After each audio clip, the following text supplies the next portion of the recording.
Well, hello, everybody. How are you doing? Let me hit that button there and let me go over to this button and we're all good. So welcome, everybody. It is Hump Day. That's a promotion to my beautiful guest, Nina, and her show. But welcome, everyone. Speaking favor over us all. This is our little chat session on a very interesting but yet controversial subject, demonology. We are hoping that JD and Ruric will be here as well. We're waiting for him. But in the interim, Nina and I can talk and converse amongst ourselves. So, Nina, welcome, my dear. Good to see you. Yeah, good to see you again, Wayne. Yeah, thank you. Yeah. Like I said last week, I was chainsawing limbs, but it's much more docile here. By the way, that is the word for the day, everyone. Everyone in the chat room, welcome. Big crowd falling into here right now. Thank you, moderators, and all the rest. Make sure you hit the like button. And by all means, make sure you support and go and subscribe to each one of our guests. You know who the other two are, and you certainly know Miss Nina. That goes without saying. So favor be to us all, nothing missing, nothing broken, and happy Prosperity Day. Yeah. This is Wednesday, and Nina, how are you? I'm doing fantastic, Wayne. How are you doing? Oh, you're looking good. And we were having a conversation before we actually went live. And for everyone else who may not know this, we did the second part of the program we did last Tuesday with Ryder Lee. It's over in his channel. I left the link below. And make sure to go and check that out. That was, gotta say, that was an interesting conversation, Nina. And I know you watched it because you and I were talking about it. And, the foundation of the pretense of the show was, are we alone in the universe? And I had this conversation with my wife over dinner last night. And as I was telling her, in the Bible doesn't teach that there is this universe with planets and galaxies. There's no mention of that. The only mention that we have is this thing called heaven in the firmament, that it is in a realm that's above this realm. I don't think that's outer space. But so, Nina, how do you see it? Do you see us as a species and a planet that we're isolated, that we're alone? It's a very interesting question, because the more I've been studying lately and contemplating and meditating on that very question, it seems to be that we are kind of in a holographic kind of thing. And so space might not be exactly what we are being told that it is. And even if you go and look at the flat earth theory that most of us did a few years back. Yeah, we all been down that road.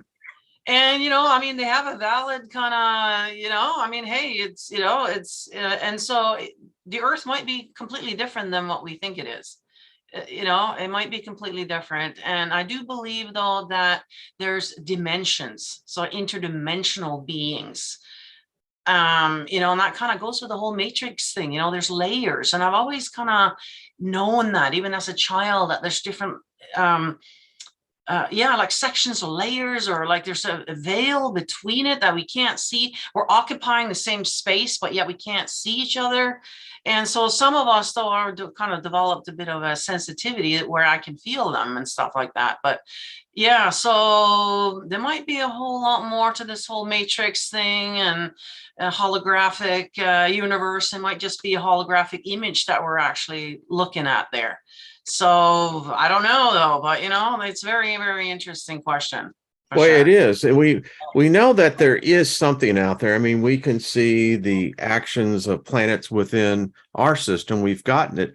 But then again, it's, how do we know that what our telescopes are really seeing is that nothing more than a holographic screen that has a 12D technology to it? I'm just saying out there, because yeah, and as you said, maybe it's at that medieval drawing that shows the man lifting the firmament and seeing beyond, and holy crap, there's really Right, that's something kind of there. like, yeah, exactly. Hey, Ruric. Hey, there he is. Hey, how are you doing, Ruric? Good to see you. Good, good. I apologize. I totally slipped my mind. I was like, oh yeah, we are going live. I should have texted you a little earlier. Yeah. That's all right. We're just sitting here contemplating, the question, are we alone in the universe? Is Earth isolated? When you think about in the subject of demonology, you have angelology, but yet you have some of the most brilliant minds, Hawkins, Sagan, Freeman, all of them say that we're alone, that there's no evidence that shows that there's any life other than what we have here. Well, I believe a lot of people are just really cerebral, and they think of, or they view things very matter of factly. And the thing about spiritual perception in general is like you have to have your mind and focus there to even start perceiving anything. So if your mind is where you focus, so, those that are really intellectual and don't think in those terms or have any disbelief on that, they're going to stay on that course. Cool. I see JD's there. Hey, brother. Not sure if you can hear us, but welcome. So here's a question, because I had a number of people write me in this topic. It's interesting. Nina and I were talking prior to going live that there is this overall perception, and you can say it's with our species. Doesn't matter what culture you go to, what race or any place on the planet. Every culture has this thing, the balance, angels, demons, in myriad forms and different names. But the question that that I have seen is that so many people fear the subject. And I actually had someone write me and say, well, you need to be careful about this. And it's like Nina and I said, well, actually, you should have put that warning on angels, because those are some bad mofos. That's all I got to say.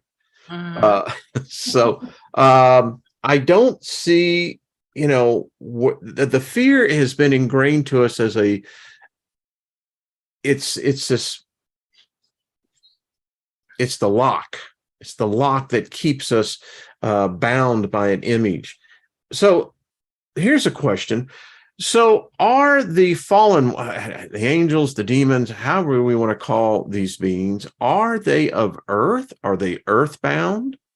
Do they come from a dimension that we would consider in our terminology as outer space? Another planet? Is there a planet where they come from? You see where I think some people want to know. I see where you're coming from here.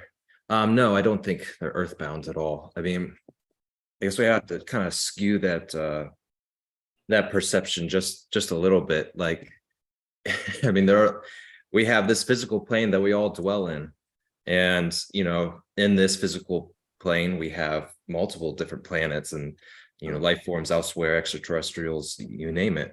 But then there are other layers or dimensions, as you'd call it, that overlap ours. And so that's where most beings reside, in this different dimension. Pretty Hi, much, guys. Okay, cool. Hey. A lot of the things that happen in that dimension make its way into the physical. So we talk about like just the way that we do things, that the like marriage and stuff like that, how that came about. It happened there first. Yeah. And the whole ring thing, I mean, that is the Saturnalia influence. That's it. And it's a thing that we don't even think about, but it's a custom. Right. And because we do this in a most marriages are in a religious setting, maybe not as much today, but so there's this sacredness to it. Mhm. So we put this thing on, never really grasping what exactly are we doing here. Right. Yeah. And if most people knew, you would go, holy crap, what am I doing? But anyway, I digress. So hello, JD. Sarah, how are you? Great. Hey, How are you? Doing well, thank you. Thank Good. you for joining us. Absolutely. Do y'all We have had- some We what's had that? some Zoom issues, so sorry about that. Hey, been there, done that. So on that question, how's y'all perspective on that? I mean, one question that was asked to me, then what is the attractiveness of these beings to us? I mean, if they're so intelligent and of a higher realm, why do they even bother with us?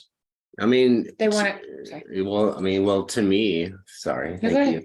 you. I mean, to me, they certainly exist when we consider them. And so since we are here upon this earth, we have a consciousness that is able to connect to other conscious beings.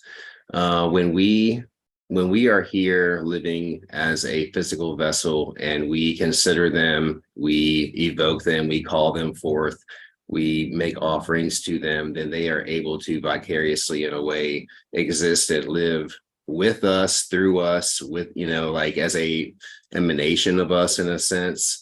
And that's why I feel that they have a vested interest in our evolution, because as far as like the way that my practice has evolved, as I work with them and I build them up in a sense through glorification, through offerings, through connecting with them on an intimate level, they are able to have more of a presence here, more of an experience here.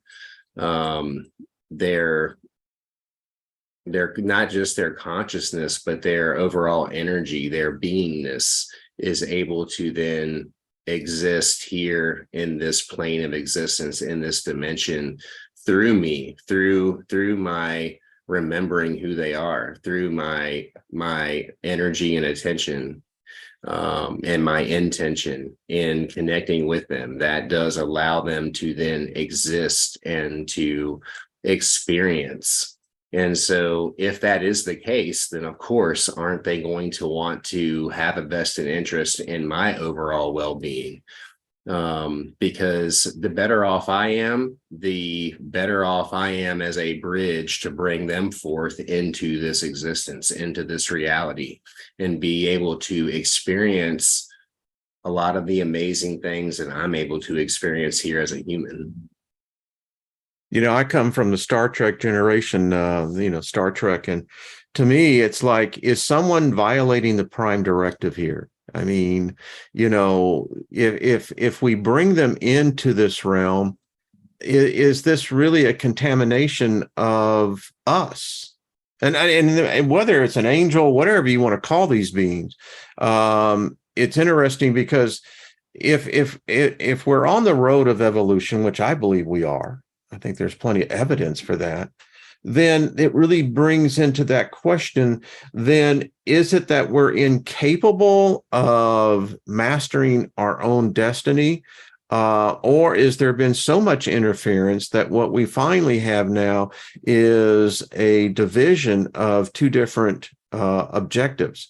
I feel like that at this point in our evolution that we are all some sort of hybrid entity that is highly intermingled with divinity, to a point that if you deny that in your life, you're going to have a very difficult existence. And that's what I was doing for so long. I was denying that part of me that is like it's so intermeshed with me that, like, if I were to deny it, wouldn't my existence here be miserable? And it was.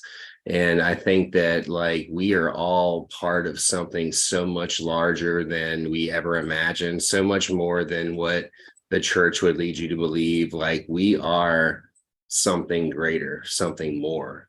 And we always have been, but that's been like highly suppressed. And I think that it's like ready now to blossom and bloom and express itself and make itself known to the world. Like, this is the truth. This is what you are. Like, remember, child, remember. And like, that is what's happening. Not to everyone, but to many people.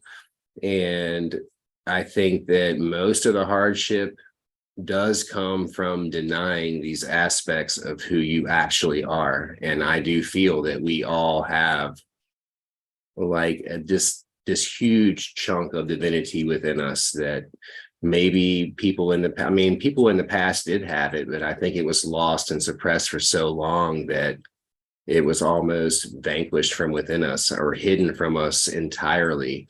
And now we are beginning to wake up and realize like who we actually are, what we actually are, where we actually came from, that we are not just here by a weird circumstance, and we're not subject to mere circumstance, that we can be these powerful creators because we're not just these little clay beings. Like, we do have this huge amount of divine essence within us that it like can no longer be denied.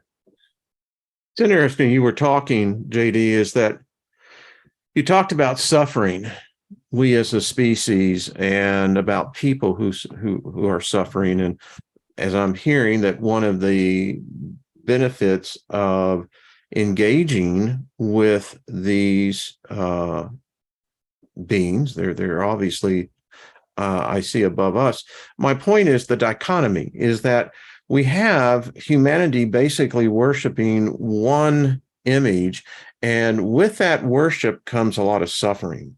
I mean, there's disease, there's poverty, hunger, and yet, for the vast majority of people on this planet, this is what they do, and it's a suffering type system. Whereas we look at the demons, or some people, talk about their infernal beings. They're divine to me. I mean, they got more of an idea of divinity than I do. But here's the thing. Every person I have met on the path of my life that have been engaged in the relationship with these beings, their lives, there's this thing, it's not for the money. There is something more. And my point is, I found more happier people who have relationships with these forbidden ones than those who have the one called Jesus. I've never seen Gabriel come to my aid. Don't want him. That son of a bitch kills us. He's really good at it. And I can't find any demon or any master demon, archdemon, that has ever harmed a human. I can't find that. I can't find it written in any of the sacred books. So what I'm saying is that I think those who have and enter into the knowledge and let's just call it a relationship. I mean, in every relationship, there is a give and there's a take. What if the whole deception has been for our species is that these are the ones that can really aid in this life here? Do you see where I'm going? Mm-hmm. That's what I have found to be true. Mhm. I mean, like, for so long, I tried to do things the way that the mainstream world expected me and wanted me to do. And it just, it worked for me in ways, but I was very unfulfilled. I would say in like 90% of my life was unfulfilled. I had 10% fulfillment and thought that like I should be happy to have that, right? And It's going to cost you 10% too. Right. Yeah, exactly. Oh, exactly. If you're doing it right, for sure.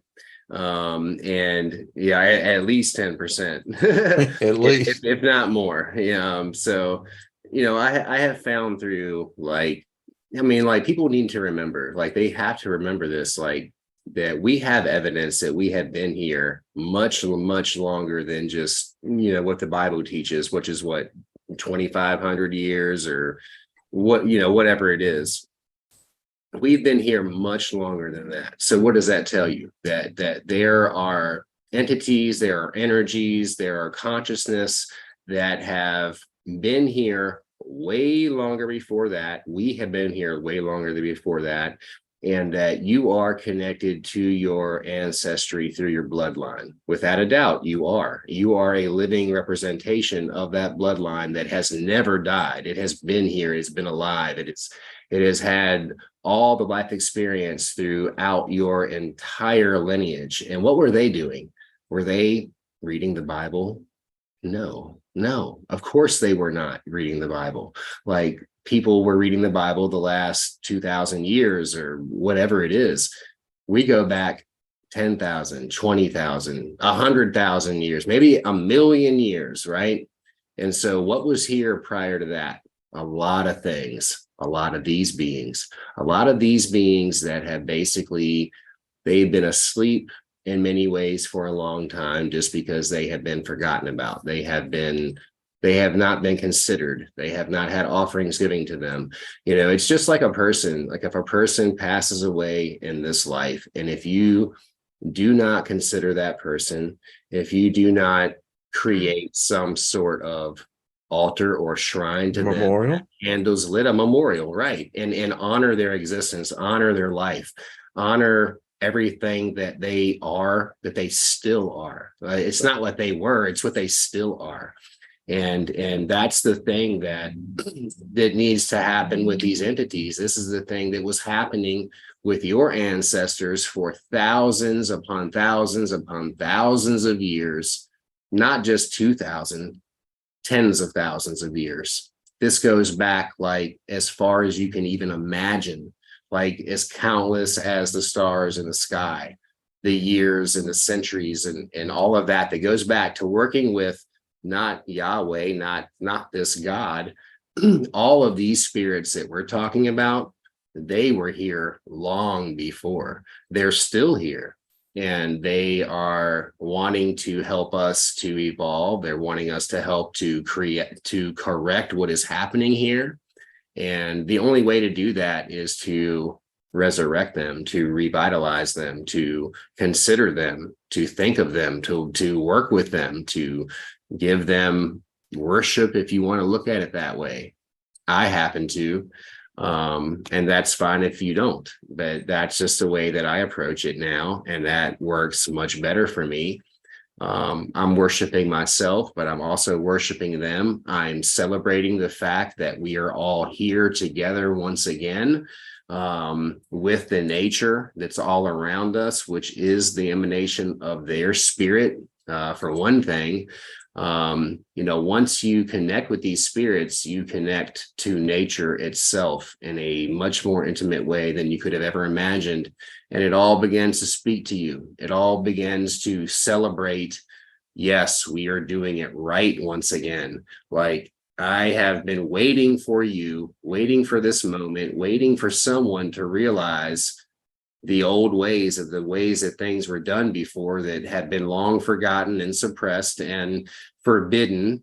That time is over now, and we can do these things again. We're not going to die for it, where we can actually realize who we are, who these spirits are, celebrate it all, and actually like move forward with some sense of certainty and not fear. You were talking, and I had this vision of, it's like when you capture a wild animal and you have him in a cage, and if you keep him in that cage, you can take them out into the open and open that cage, and they're not going to walk out of the cage. They think that's all there is. Exactly. And I keep on getting this thing, the thing with offering and worship. Actually, if you look at civil and having good manners, if you go to someone's home, you typically bring a housewarming gift. Could be a bottle of wine. It could be whatever. And I do the same thing. I mean, I was 50 years in Christianity, and how I got to know Jesus and God was what I put in the offering plate. It's the truth. That gave me the ticket in there. Ruric, you I can see, or I sense that comment. And then Nina, you've been really quiet. So come on now, just step right on up. And this is deep stuff. I'm liking it, because I think that there is a certain benefit I mean, if I want to come over Nina's house, then there's a reason for that, is that typically we want to exchange ideas, we enjoy the energy, the friendship, et cetera, et cetera. It's the same thing, is it not? Yeah. Yeah, Well, exactly. I'm just loving what I'm just here listening. It's great.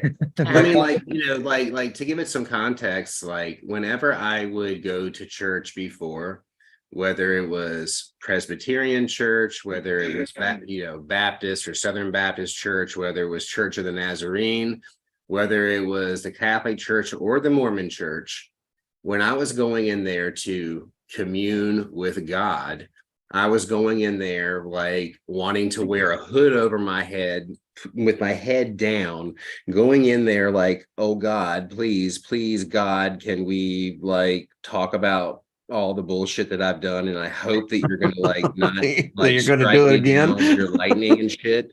And like, let me give you some money there, brother. And like, hopefully that guy is not going to molest that little kid over there, but that has nothing to do with me. Like, please just help me. And like, I don't even want to look at your setup there. I'm just going to keep my head down and look at the floor. Like, that is not the way that I would approach or work with any of these spirits that we work with here. And that is never how you would ever need to feel.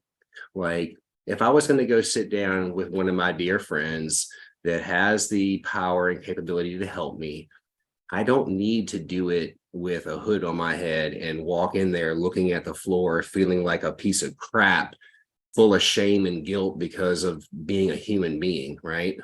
Like, is that the way that we need to approach our spirituality and our life overall in general? Is that what we need to be doing? It's just adds to the confusion, A lot of that. I mean, it's rich in that. Yeah, I mean, this whole dogmatic religion, I mean, it's all man-made. It's all man-made. Even Jesus, and Yahweh, I'm sure, really don't care about what it's morphed into. Especially Yahweh, he doesn't care. He has his own agenda, right? But see, anything to do with religions, whether it's Christianity or Islam or whatnot, it just adds more confusion, and it gets people distracted and away from the reality of what we need to be doing and looking for. Like this whole idea of paying money to wash away this concept of sin and everything else, and this distorted idea of what the afterlife is and this judgment day and all this other stuff. It's complete bullcrap. Well, it is. Can I just interject? Someone wrote me last week and was talking about the virtues of God and what have you. And I said, well, the problem is the Christianity is a pagan religion. But I said, the Christian God, if you're talking about this Old Testament God, is a proven liar. And they said, prove that to me. And I said, the 10 Commandments. It said, thou shalt not kill, but yet it kills. Mm-hmm. Thou shalt not covet, but yet it covets. It says that I'm a jealous and vengeful God. Yeah. So the 10 Commandments is an indictment that this being can't be trusted. So now we come out of this. I mean, we're here talking about in a very adult and civil manner about, all right, so the alternative. I've said all along, I wish Lucifer existed. I believe that we've created it, but the Lucifer I know is not this enemy. It's a cat. I see it more feminine than I do masculine. And I see it much in the same light of Lilith. But someone said, how could you you publicly have anything to do with Lilith? And I said, you don't know her. Yeah. You don't. Now, yeah, she can be an angry bitch. Got good reason to be. She's been screwed over more times than what humanity can ever imagine. Yeah. But I said, she's never harmed me. That's the thing I keep saying. The only harm I've ever felt psychologically was from the Christianity, the indoctrination. Yes. That's just my stance on it. And I know what suffering is. So if you're telling me there's another potential race of beings that have experienced the same thing that I've experienced, I'll be more than happy to sit over there and smoke a joint with them and say, let's talk. Yeah. I mean, that's just my attitude. Yeah, Yeah. me too. I will For I sure. will say that Lucifer is a very real being, and it's not, none of these spirits are an amalgamation of our thought. We Thank you. haven't- That's we good. haven't created What's your view on that, Rick? Because I find I've seen it in my third eye. It's a beauty that I can't even, it's not light, but it is light beyond light. Hmm. Well, yeah, these spirits exist with or without our thought. Right. I mean, so Good point. I know we like to think about like, oh, what are they here for us, or like pretty much how do they serve us, or what benefit do they have to us, etc. And how much do they care about the world that we live in, or the race of humanity, or etc. I mean, we try to look at it in those terms, which I don't blame people and to do so, and we tend to do that with everything. It's just we have to realize where we stand in all of it. I mean, we are really just so minuscule in this grand cosmos. There are other places that exist in this physical dimension just like this one. So what makes us special? Honestly, not a whole lot. We are young souls. I mean, we can think of ourselves as gods, but we are not gods yet. We are gods in training. We are in a way, we are immortal. Our souls are immortal. That's why we've gone through life after life after life. The reason we're here is this is the sandbox. This is utter chaos. We're here to evolve and to grow, right? And how best can we do that if we forego all past knowledge that we've accumulated thus far? We've come here with not a clue, and then we've come into this life blind and not knowing which direction's up. But in this path of seeking that, what is truth, this is how we evolve. And then once we make contact, it would behoove you to have a spiritual path and make relationships and build rapport with spirits, because in that you have the opportunity to grow even more and be able to transcend this cycle that we are in, And you were asked why entities might be involved or want to be involved in our evolution. If we're so small, etc., why? And that's because as we grow and evolve so today, everything doesn't remain in stasis. Everything evolves. That's just the way everything is. That's the nature of matter, right? And so as they invest in us, we are enriching the divine as well. So the thought just hit me. It's interesting. You see, I think these beings have an alternative for humanity. Where we're heading right now is down to the path of self-annihilation. Mm-hmm. And I find it interesting in this day and age, there's this knowledge emerging of the potentiality that there can be yet maybe an alternative to where we're going. And that's the reason for, I think, the interest in demonology. I wish that there was a better word for that. I like the word divine ones, because that's what a daemon is a divine being. And it seems to me that I keep getting this sense that they want to express themselves, but they have been shut out by us. Right. So when people come together in their way, they always use a invocation. Well, I think we ought to do the same thing here. So which one of these beings or a group, I would like to welcome them in. I'd like to say thank you and say, hey, listen, there's understanding here and a thirst for knowledge and understanding. Come on in, let's talk. I mean, it's all telepathic to begin with. Mm-hmm. Absolutely. I agree. I mean, we can definitely do a ritual to make them aware of our intentions and to promote them to participate in it more fully, without a doubt. Well, I think it's disrespectful. I mean, Yeah. realms are realms. I understand it well. Paul indoctrinated that, I fully get the principalities, the powers, that dude was into knowledge that I'm still today convinced that I'm not so sure he wasn't a double agent. Yeah. Just Yeah. me. Yeah. With him coming across the Liber Lilith, manuscripts and having access to all that understanding and knowledge, then I don't know how he really couldn't be, really. I think he pissed that gal off or something anyway. Yeah. So I mean, let's do this. I think that's just the thing to do. I mean, I don't have any fear. I don't have intrepidation. To me, I think it's just how I'd meet a friend, a stranger, it's like we may become best buds. Yeah. I mean, and that's really like the appropriate way to build a relationship with them, and to have them to interject their essence, if you will, into your reality, which will certainly alter it.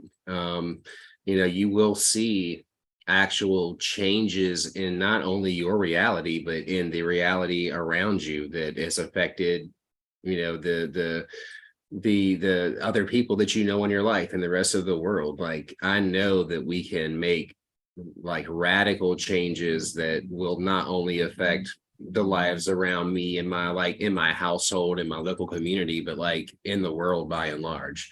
And like, I've seen it happen. I have done it myself. And I really do feel that, like, in a weird way, that bringing the infernal empire here to this earth, in a way, like having it like overlap with our dimensional reality, in a sense, it's not going to bring forth a utopia, but it's going to bring forth a timeline that is poised for evolution and not poised for destruction. And I think there may be some people that may stay somewhat trapped in that lower dimensional reality, like 3 or 4D reality, as we shift into 5th and 6th and 7th dimensional consciousness, which would be more of like an evolutionary state and not a destructive state, which is what we're in now. We're kind of like in a destructive state. I think that there may be some people that will stay in that for a while, and maybe they will eventually step over into this new dimension. Like, I almost feel that like there's a lot of people, if you want to consider them enlightened, they may not be enlightened, but there are people from like Hollywood, there are people from like, they're famous people that we think are dead that have actually just kind of like stepped over into this other dimensional reality that we're creating, that through our technology, through our spirituality, through our connection with these spirits, I do believe that there is like another sense of physical reality of Earth that exists, that we can shift over into and exist in. And I think a lot of those people are there. It's interesting as If you were that makes talking. sense. Oh, it does.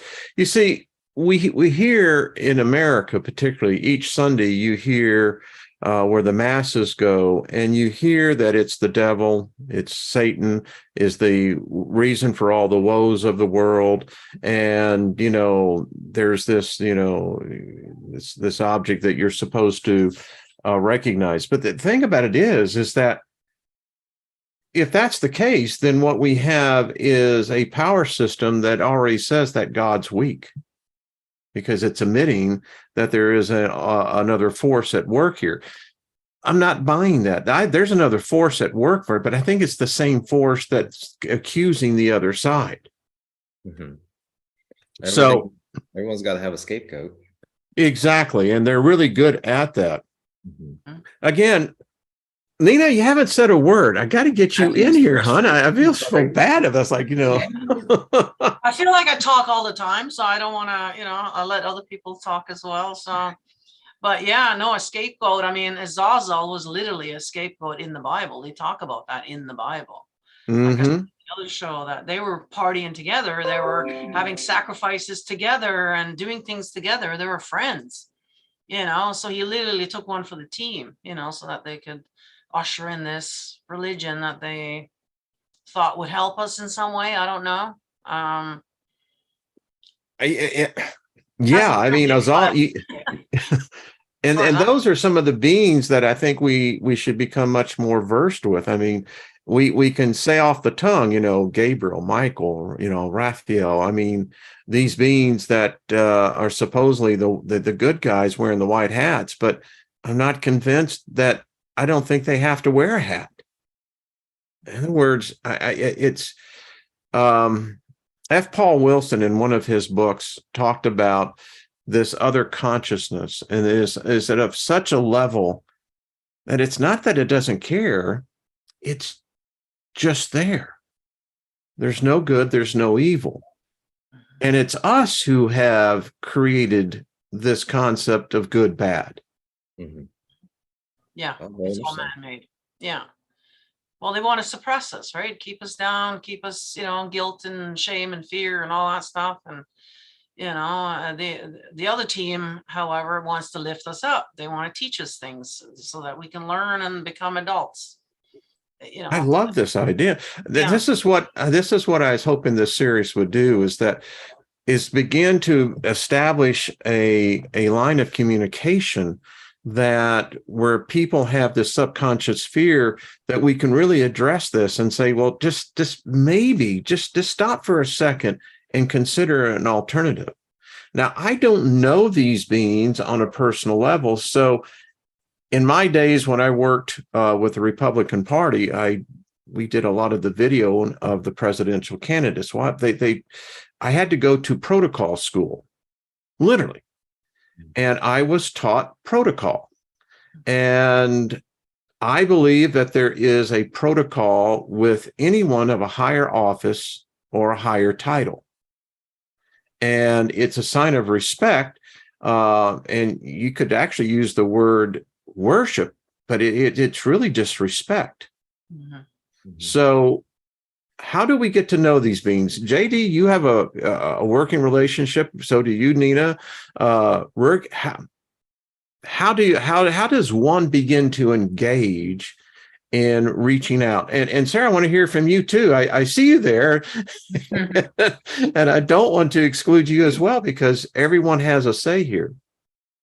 Well, I guess when I first got here 3 years ago with JD, we called on Lucifer, and he showed me that he had always been there with me my entire life. I was a really scared child and I was alone a lot.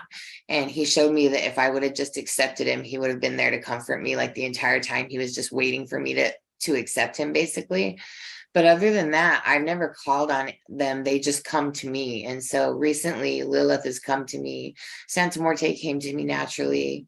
Who else? Oh, Asmodeus is a recent one that came to me. And then with him, I've been working with Azazel and Belial And like, in order to do that, like, if they're not just showing up into your life, like through physical manifestations, through images, messages, videos, songs, and I mean, just in all kinds of ways, they will interject themselves into your reality.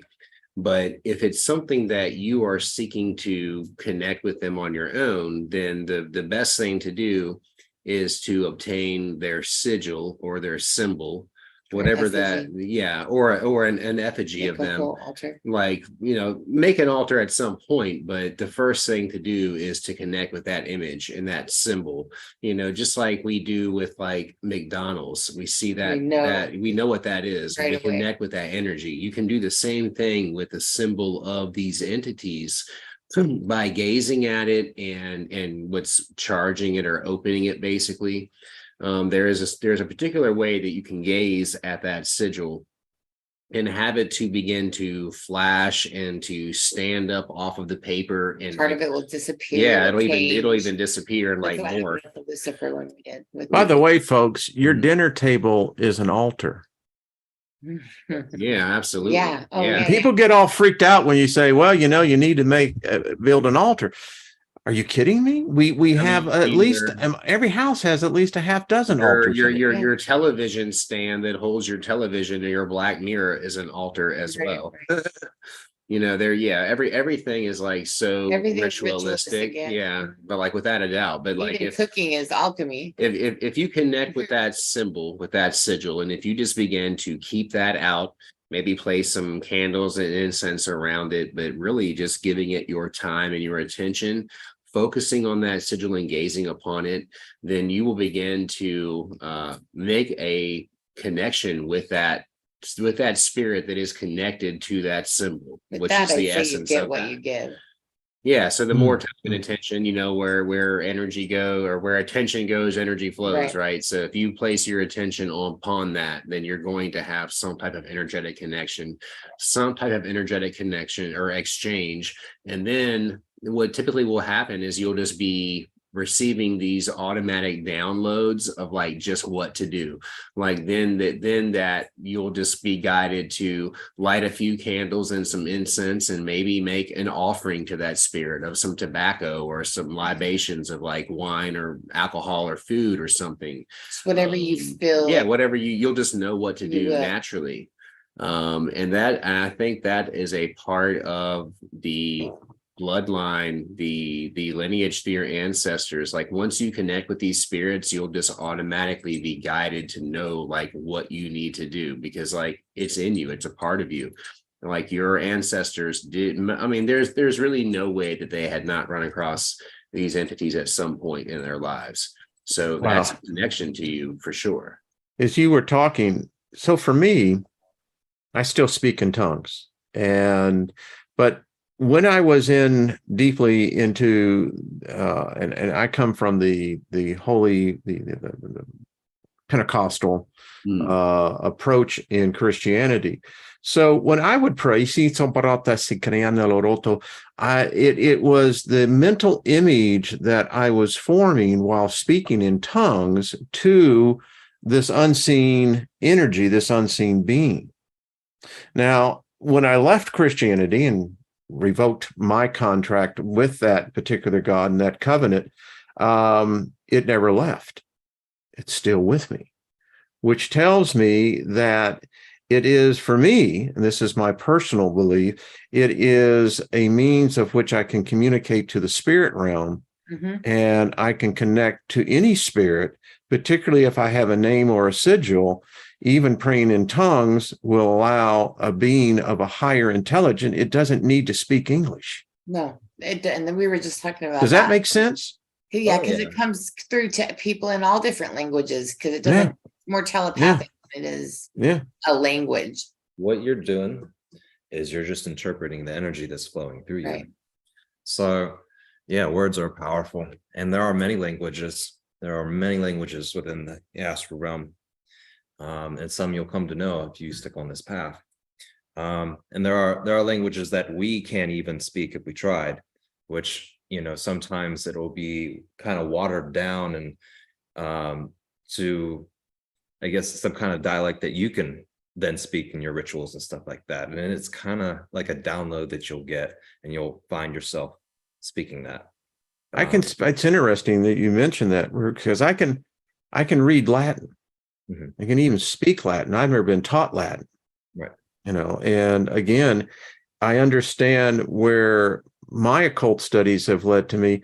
As I look at these past cultures, the Greece culture, Roman, we can go back into Mesopotamia. Those cultures that embraced these beings were the enlightened culture.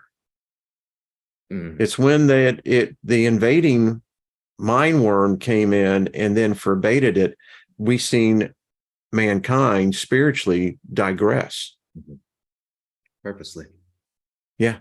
I would say, just to back up just a little bit about, you know, coming into contact, I would say if you want to contact any of these beings, then you can just call them.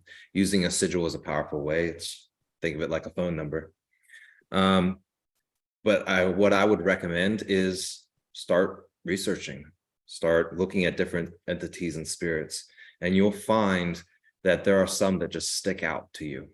that just seem, for some reason, even if you can't put a finger on it, they just seem cooler above the rest. And what that is an indication of is either your resonance with them, the energetic resonance, or they're also calling out to you. You'll have certain entities that will come through to you because they feel they are best suited to help work with you. And as your perception opens to this spiritual realm and you make contact and start talking with these entities, you'll start to open up and really see what entities have really been around you, what beings that you're really called to work with, what pantheon, etc. And you'll find your way. We're blind right now. If you haven't talked to any entity or stumbled on any spiritual path of any sort, you're starting out blind, really. You're like, what do I do? Who do I work with? What do I, how do I go about that? And that's what I would recommend, is doing some research, looking through different entities and different pantheons and figure out what calls to you. But I would love, can I just interject? I would welcome the idea of actually leading it in a group. I know what a group prayer can do. Yeah. One set 1,000, two can set 10,000.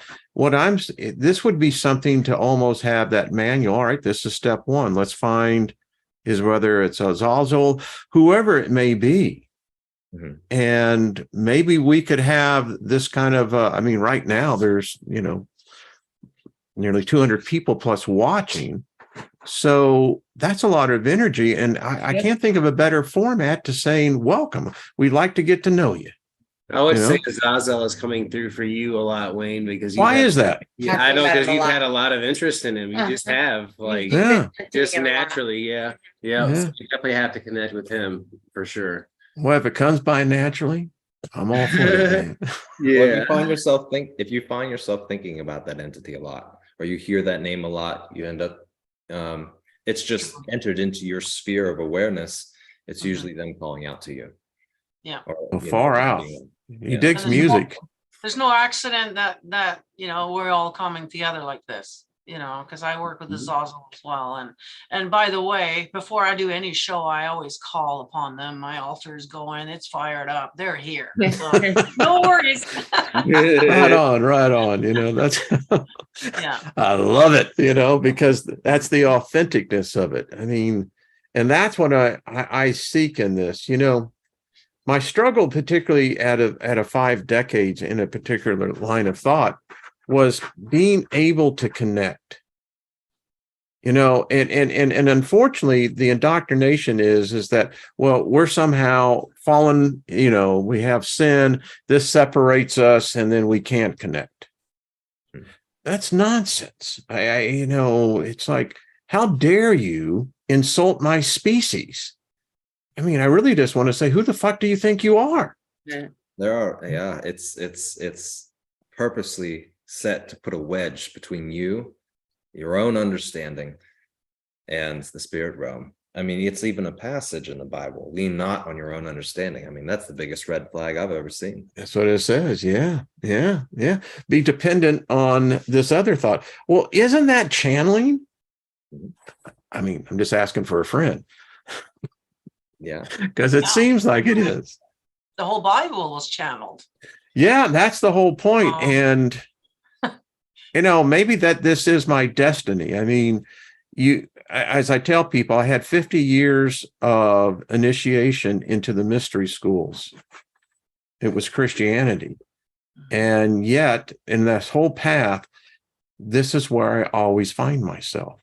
Right back where I feel like I'm the advocate, and I'm nobody. I'm just I'm a hippie. I came into this realm with a song in my heart. I enjoy the cannabis, always have, and I'm a fucking smart guy.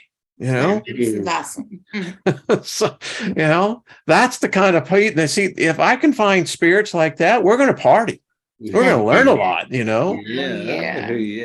You'll find it's a very personal journey for everyone. It is, yeah. And different for everyone. Some beings will really want to work with you more so than others. And usually, like I said before, the entities that really feel best suited to work with you will come forward, and you'll end up making their acquaintance. And usually they'll come forward and be like, okay, this is what we need to work on here. You lack self-discipline, or this or that. This is what I want to work with you with, or for, Yeah. I should say. Yeah. It's a very personal journey, but that is what, demons are teachers, absolute amazing teachers. Yes. And they all know your life.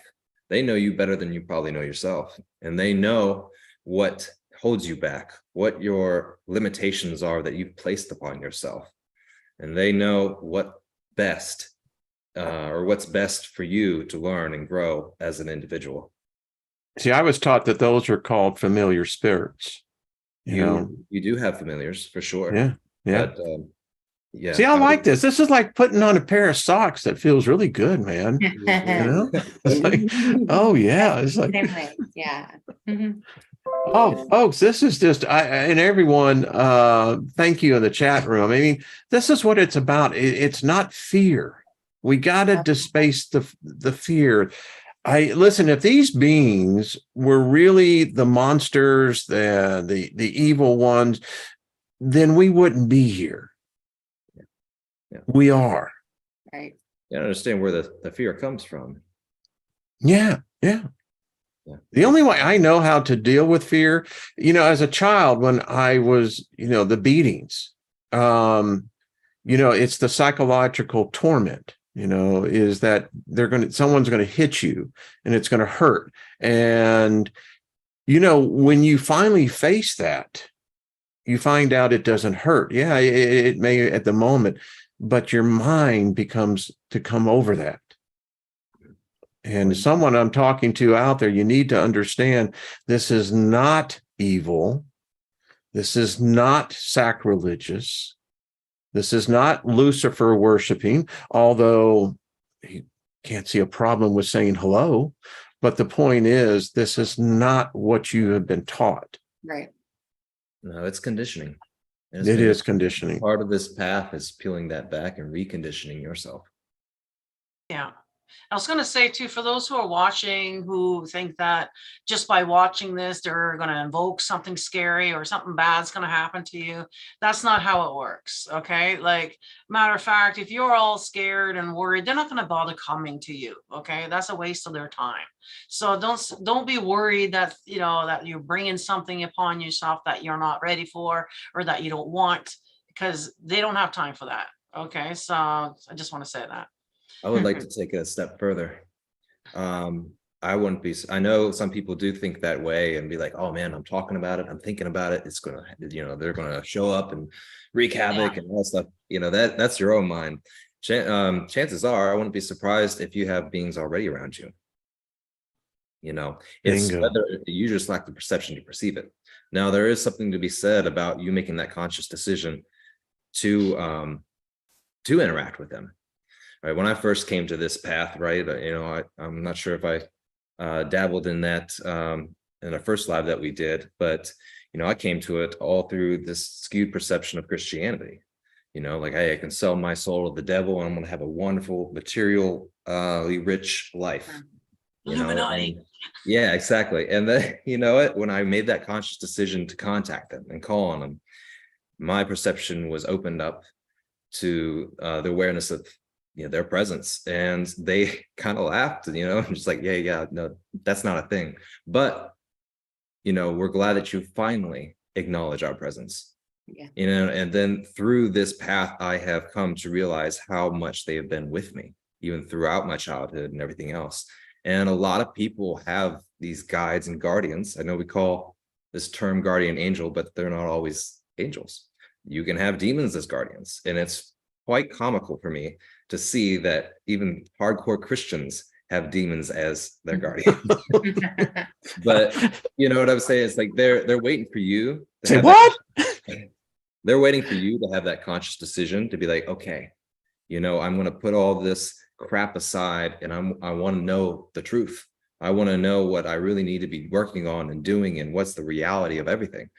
When you make that conscious decision to reach out, then your world opens up and then you start to make sense of things, and your understanding becomes greater.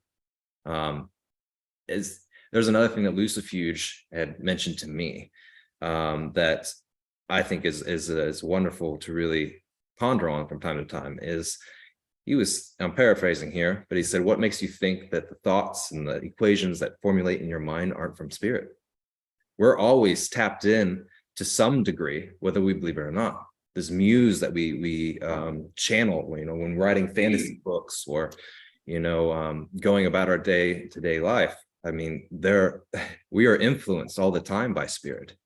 Like I just talked about with hardcore Christians that may have demons as their guardians. They're still directing and influencing their life, so that the way they are coming across situations and circumstances, they're going to help mold their life for the better. That's their job. That is their role as a guardian. So yeah, you make that conscious decision to open up your awareness to them, then the real work can begin. Then the real evolution and development of your own personal soul can begin. Whoa. Mhm. Well, that's the worst for the price of admission right there. I mean, holy So you crap, can- that man. We can say all day, like, oh, I don't want anything to do with that, or like, if I think about it, they're going to come and everything. They're already there. They're already there. You just need to open up your awareness and make that conscious decision to work with them, should you choose. And this doesn't just apply to demons. It could be any spirit. In fact, I think, our understanding or lack thereof of the spirit realm is severely mistaken. Like even angels, like, not every angel has an allegiance to Jehovah. In fact, very few do. Raphael, for example, he's considered a divine healer, but people don't realize he's his own master. He actually used to be venerated as a war god. Not many people know that. It goes deep with them. There's a lot more to them. I just sense in my spirit that there's a shout of going, well, we're making headway here. Mhm. Yeah. It's the small steps. Absolutely. And it's an honor to be amongst such intelligent divine beings. I'm speaking of the four of y'all.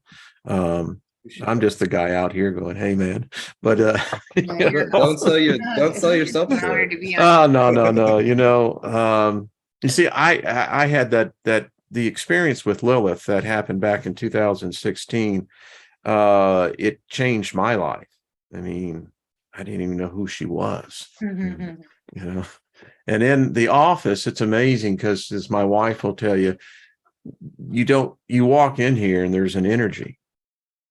It's just a lot of spirits, they're just saying far out. They like music. Yeah, they do. Yeah.